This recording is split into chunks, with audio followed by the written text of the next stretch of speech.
Welcome to another installment in my complete chronological rewatch, where I'll be going back through almost every Star Wars film and show as I work my way to the Rise of Skywalker.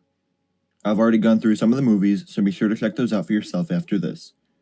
Today we're going over the Clone Wars Season 2 Episode 3, Children of the Force.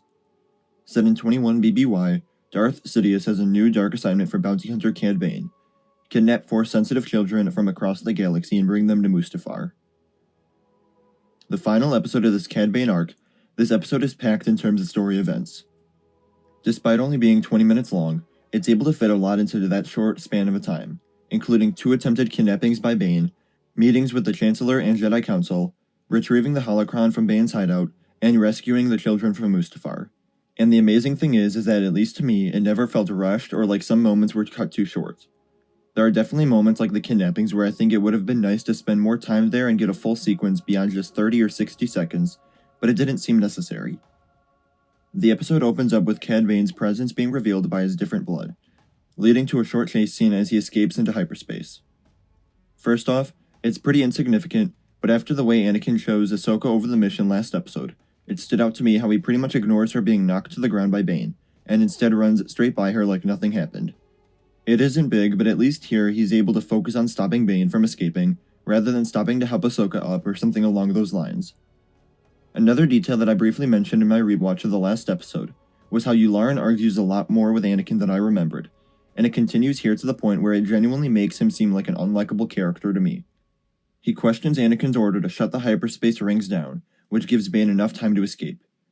Of course, he isn't a clone who will follow orders blindly, but this is still fairly early on in the military relationship between Anakin and Yularen, so he doesn't completely trust him and his orders yet.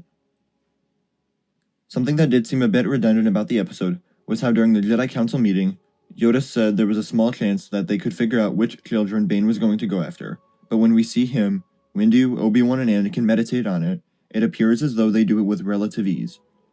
And it also just happens to work out where there's enough to do for Anakin, Ahsoka, and Obi-Wan, and no one else. It isn't a big deal, but rewatching the series as a whole for the first time in a while, it's funny how almost every episode seems to go to the great lengths to include one of the 3 big Jedi. There are hundreds in the order at this point, and yet it's always, oh, we'll send Skywalker and his Padawan. It would be nice to see some of the other Jedi in action more often than just once per season, but it isn't too big of a deal. We first go to Rhodia where Bane is disguised as a Jedi, and him mentioning the imposter Jedi made me remember that Ahsoka also was nearly taken by a bounty hunter disguised as a Jedi, until Plo Koon intervened, so that's a small detail from her past that would have been a nice personal connection to reference briefly at some point here, if she even remembers it happening. Next is Naboo, and as beautiful as this location is, coming here in this series always stands out to me in a bad way, because of how the sky is completely still. Even just a little movement of the clouds would add so much to make the animation feel more real and three-dimensional. The action here as the Jedi pursue Bane is solid, although it is fairly short. After Bane is captured, Mace and Obi-Wan follow Bane to his hideout to retrieve the holocron, which turns out to be a trap.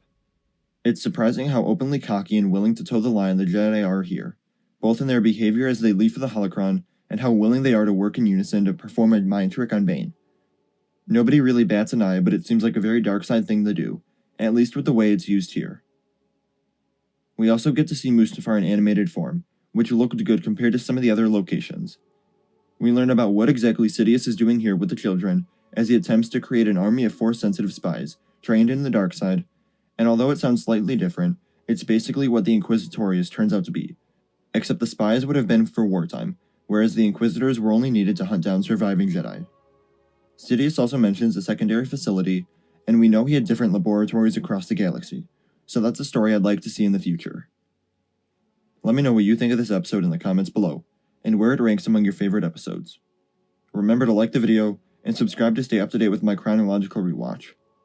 As always, thank you all for watching, and remember, the Force will be with you. Always.